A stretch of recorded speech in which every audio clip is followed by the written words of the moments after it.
Publish and Profit, where we explain some of the key secrets and tips to making money online as a creator. Today we focus on one thing that I should have done when I started out as a creator, which is creating with a niche community in mind. This segment is brought to you by Little Nouns, an expansion DAO based on the famous Nouns DAO, who fund cool creative endeavors which can proliferate the Nounish meme. So this is one of the biggest mistakes I think I made as a creator when I started out. I definitely did not focus on creating for one group of people, trying to be everything to everyone rather than being something to anyone. And if you think about it, with NFT communities, I'd be interested to hear your guys' thoughts on this as well. NFT communities should actually really help with this, because by joining one and repping a profile picture, you would think that they would naturally steer you towards one community and almost automatically create a group of early supporters for you. But one of the challenges with this approach, however, is when you commit to one group of people and then the founders do some questionable things or the community goes rogue, you then feel alienated in a group with whom you share few common values anymore. This happened to me with Moonbirds, and to be honest, I never wanted to trust another community with my brand again. So whilst I do think it could be helpful to join one or two communities to get that extra engagement boost when you start, ultimately the better niche communities to create for should be thematic interests like DeFi, consumer crypto, NFT market analysis, Web3 marketing and BD, topics like that. Even whole chains had creators rise to prominence or propel themselves forward because they attracted hyper attention during a period of time and became the focal point for updates from one ecosystem. People like ICO Beast and Jen being great examples of both written and video creators who crushed it on Blast for a period of time. Curious to hear your thoughts, Rahim and Sami, on how you started out and what you think of joining an NFT community versus creating content with similar themes. Maybe we'll go to Sami first on this. Well, I think the NFT community stuff, I think there's a strong value proposition with, if you participate in that community, you automatically almost buy into that support. And we've seen that with a lot of projects that want to enter the space, like 9gag as an example with Memeland. Like, he bought up in 2021, bought up all these NFT collections, bought their goodwill, participated, and it shows like you've put skin in the game, like you're buying into all these communities, you're showing that you're committed, and actually as a return, people will support you. And I think that does work really well. I think NFT God, Alex Finn, like he used that with Creeps. So he used Creeps as an example early on, like he got really integrated into them. They're a very strong community. He then used that to bootstrap his growth outside. So I think if you join a strong community and you buy into it, then you do get that early support. And if you then produce good content or do things that people resonate with beyond that, I think that helps. Yeah, I think that's definitely fair. Rahim, I would love to hear your thoughts as a loyal Bored Ape holder from the beginning, I think, at least. How have you felt from the content perspective when you're trying to evaluate how to produce content and for who? My answer, I think, is going to come off a surprise to you. I love the Bored Ape ecosystem. I got into it super early, so I feel like I have an emotional connection to it.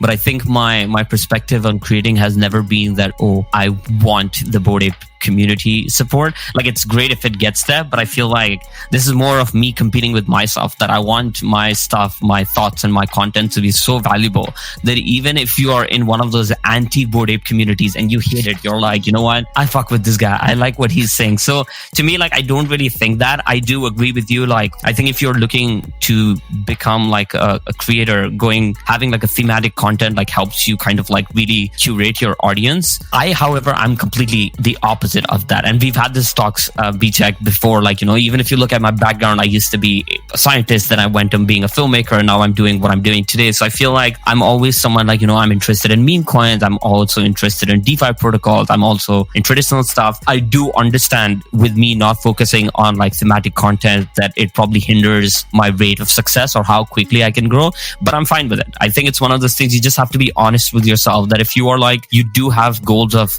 really growing yourself and this is your bread and butter and you want to become like a creator and that's what you identify as, then it makes total sense to curate your audience, build credibility in one field. But if you are someone who's like across the board, and like I'm not like a chain maxi, I'm not like a product maxi and stuff. So I'm actually at peace, and maybe it hinders my growth to a bit, but I'm actually more interested in like learning different aspects of it, and I'm quite at peace with it.